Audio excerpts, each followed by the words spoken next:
l'affaire Jeffrey Epstein. Et hier, je vous ai longuement parlé de la lettre que le PDCI avait écrite.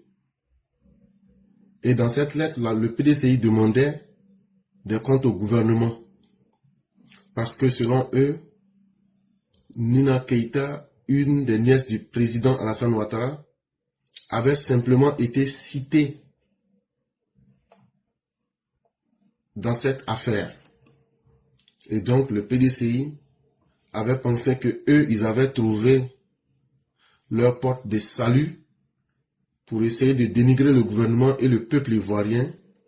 Et de cette façon-là, ça allait leur permettre d'exister à nouveau. Vous voyez que le PDCI est complètement en perte de vitesse. Le PDCI est complètement démembré aujourd'hui. Le PDCI est complètement en lambeaux. Ils pensent qu'en faisant du mal au peuple, en dénigrant nos institutions, c'est ce qui allait leur permettre d'exister à nouveau. Et ils se sont permis de demander des comptes au gouvernement. On a dit il n'y a pas de problème. Est-ce que parce que on cite le nom de quelqu'un, cela est déjà suffisant pour accuser la personne et demander à l'accusé d'apporter des preuves? Et donc hier, nous en avons longuement parlé. Mais ce qui est intéressant, c'est que l'arroseur vient d'être arrosé. Tidiam Thiam et son PDCI, qui ont voulu manigancer pour accuser et demander injustement à ces personnes qu'ils accusaient d'apporter des preuves, Tidiam Thiam aussi est cité dans l'affaire Epstein. Oui, Tidiam Thiam est lui-même aussi cité dans l'affaire Epstein. Et en date du mardi 10 mars 2015 à 10h41 du matin,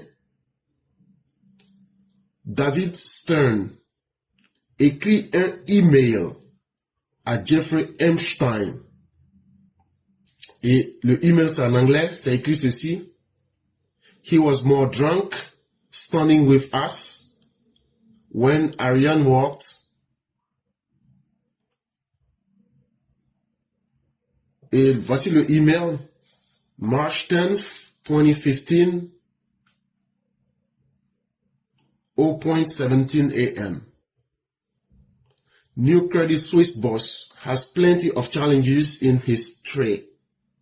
Martin Arnold.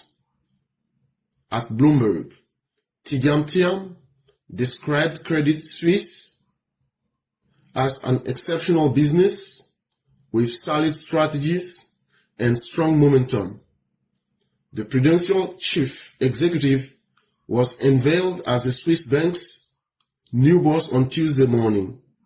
But once the 52-year-old takes over Brady Dugan at Credit Suisse in June, he will face a string of challenges, reverse of relatives, underperformance of the bank in recent years, a 7% jump in the lender's shares shows that investors are optimistic. He is up to the job. He remained the issue awaiting Mr. Thiam. Quand quelqu'un ment là, c'est pas long. Comme on parle anglais, on parle français là. Chers parents, ne soyez pas inquiétés. Eux qui cherchaient qu'on leur rende des comptes, on va aussi leur demander des comptes. Alors, qu'est-ce qui se passe?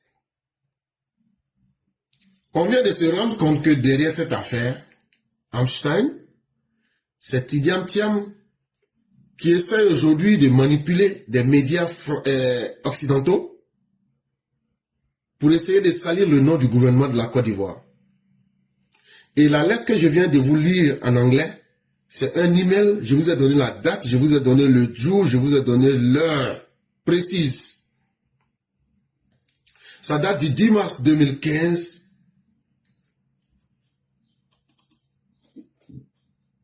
à 10h41 du matin. Et dans cette lettre, les hommes d'affaires exposent clairement ce qu'ils pensent de Tidjam Thiam. Tidjam Thiam, en tant qu'ancien dirigeant du Crédit Suisse, apparaît dans cet échange de courriel qui est versé au dossier Jeffrey Epstein et qui a été rendu public tout récemment par le département américain de la justice.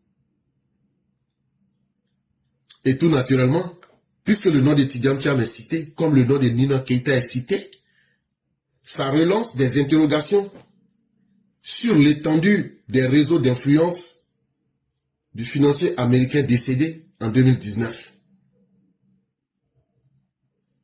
Mais qu'est-ce qui est dit dans le document que j'ai lu en anglais? Dans ce document, il est dit, en tout cas en ce qui concerne Tidjam Thiam, he was more drunk standing with us when Ariane walked. Ce qui veut dire simplement, il était plus ivre debout avec nous quand Ariane est passée. Et en même temps, dans l'article, la deuxième partie, c'est un extrait de Bloomberg qui annonce la nomination de Tidjam Thiam à la tête des Crédits Suisses. Il faut dire que si aucun élément du document ne précise explicitement la nature des liens entre Tidjam Thiam et Jeffrey Epstein, une chose est évidente, la juxtaposition de l'article consacré à M. Tidjam Thiam et le commentaire de David Stern a suscité des interrogations sur d'éventuelles interactions indirectes au sein des cercles d'affaires internationaux. On se demande quels seraient bien les liens entre Tidjam Thiam et Jeffrey Epstein. Surtout que c'est David Stern qui était l'intermédiaire. Et il faut aussi rappeler que selon plusieurs médias, surtout des médias britanniques, et on peut citer par exemple ITVX, David Stern est présenté dans des dossiers comme un interlocuteur régulier de Jeffrey Epstein et certaines personnes proches du cercle de Prince Andrew de l'Angleterre. Et ce bien après la condamnation d'Epstein en 2008, malgré les affirmations du passé et d'affirmations ultérieures de rupture de contrat. Il faut aussi signaler qu'il y a un autre courriel encore qui date de janvier 2016. Et dans ce courriel, il est mentionné, c'est Ariane de Rothschild adressé à Epstein, dans lequel elle indique notamment: je déjeune demain avec Tidjam Thiam.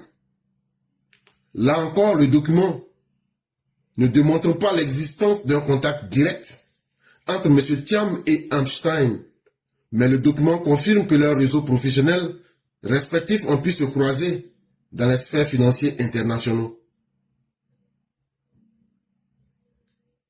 Il faut dire que ces révélations interviennent dans un contexte qui est très sensible. Alors que l'affaire Epstein continue d'alimenter les enquêtes sur les cercles d'influence et des tentatives d'introduction d'affaires et de stratégies de mise en relation opérées par le financier américain. On est encore allé plus loin. Selon nos sources, Norbert Navarro, qui est chroniqueur sur une télévision panafricaine, serait particulièrement actif dans l'amplification médiatique de cette affaire, notamment en ce qui concerne la nièce du président Alassane Ouattara, Nina Keita. Nina Keita qui est elle-même citée aussi dans les affaires Epstein. M. Navarro agirait comme une courroie de transmission entre Tidjam Thiam et certains médias. Tidjam Thiam a bien voulu manipuler l'affaire Epstein en pensant qu'il allait pouvoir salir le président Ouattara, mais lui-même il se retrouve aujourd'hui cité de la même manière que Nina Keita. Et là, aujourd'hui, ce qu'ils voulaient, ils l'ont obtenu. Pendant que Tidjam Thiam et ses communicants voulaient tenter, selon eux, de salir le régime d'Abidjan et de jeter le discrédit sur le régime d'Abidjan, aujourd'hui, dans l'affaire Amstein, on nous dit clairement que certains milieux d'affaires se souviennent que Tidjam Thiam était plus ivre, debout avec nous, que Ariane est passé, quand Ariane est passé. Une appréciation qui, pour ses détracteurs, illustre le regard critique de certains partenaires, que certains partenaires pourraient porter sur Tidjam Thiam. Il faut aussi signaler que dans cette affaire Jeffrey Epstein, dans certains cercles financiers britanniques, des doutes avaient été exprimés quant à la capacité de Tidjam Thiam à redresser le crédit suisse. Les difficultés ultérieures de la banque ont donné lieu à une enquête parlementaire suisse ayant mis en lumière des graves dysfonctionnements lorsque Tidjam Thiam dirigeait la banque Crédit Suisse. À ce stade, il faut le rappeler, aucune accusation formelle ni aucune procédure judiciaire ne vise Tidjam Thiam dans le cadre de l'affaire Amstein, tout comme Nina Keïta. Les documents publics de l'affaire Amstein s'inscrivent dans un corpus qui est volumineux. Il y a des milliers de pages et des milliers de correspondances, mais tout ce qui se trouve dans ces documents peut être sujet à de diverses et de multiples interprétations. Il faut le rappeler, tous ceux qui sont cités dans cette affaire sont des personnalités qui ont été éclaboussées, des personnalités du monde politique, du monde financier et même mondain à travers le monde. Et ce n'est pas tout. À travers cette affaire, beaucoup de révélations continuent d'être faites et on découvre la complexité des réseaux entretenus par Jeffrey Epstein. Mais est-ce que la simple mention d'un nom dans les échanges constitue une preuve d'implication dans des crimes? Voilà bien la question que nous nous posons. Aujourd'hui, le PDCI qui voulait salir le gouvernement, avec tout ce que nous venons de vous dire, avec des preuves à l'appui, puisque depuis hier, j'ai balancé le document sur nos pages, aujourd'hui, nous disons à Tidjam Thiam et au PDCI que de la même manière que le nom de Tidjam Thiam est cité et qu'il n'y a pas de procédure contre lui, c'est de cette même manière que le nom de Nina est cité. Nina Keïta n'a fait que être intermédiaire dans l'achat d'avions et dans proposition des systèmes de sécurité israéliens. C'est tout. Maintenant, le reste, si vous voulez qu'on passe sur le terrain du dénigrement, il n'y a pas de problème. Maintenant, vous-même, votre Tidjam Thiam est cité. Donc, nous vous demandons des comptes. Ça, c'était la première affaire qu'il fallait évoquer clairement aux uns aux autres. Et tous ceux du PDCI qui vont vouloir jouer les zouaves, prenez cette histoire et présentez en face d'eux. Maintenant, les gars vont penser que eux, ils sont indemnes, mais c'est faux. Jack Lang est cité plus de 253 fois. Or, Jack Lang est un proche de Laurent Gbagbo. Donc aussi, est-ce que cela forcément démontre que Laurent Gbagbo est impliqué dans l'affaire?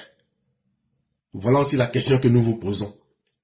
Vous voulez le feu, nous sommes prêts à vous offrir l'enfer pour vous montrer que le respect doit être mutuel et doit s'imposer. Ce n'est pas parce que la nièce du président est citée qu'elle a forcément commis un crime. Ce n'est pas parce que Tidjam Thiam est cité qu'il a forcément commis un crime. Ce n'est pas parce que Jack Lang est cité que Laurent Gbagbo a forcément commis un crime.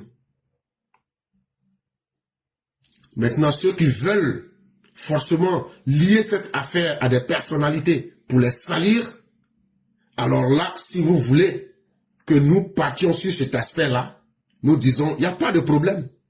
Si Nina Keïta est citée, et que vous voulez que le président soit comptable et que vous voulez trouver forcément un crime, alors là, Tidiane Thiam est personnellement cité dans les affaires Jeffrey Epstein. Alors là, on va vous demander aussi de nous donner les crimes qu'il a commis. Et comme aussi Jack Lang est cité et que Jack Lang est aussi un proche de Laurent Gbagbo, on va vous demander aussi quels sont les crimes que Jack Lang a commis et donc par ricochet Laurent Gbagbo. Je crois que de cette façon, l'affaire est claire.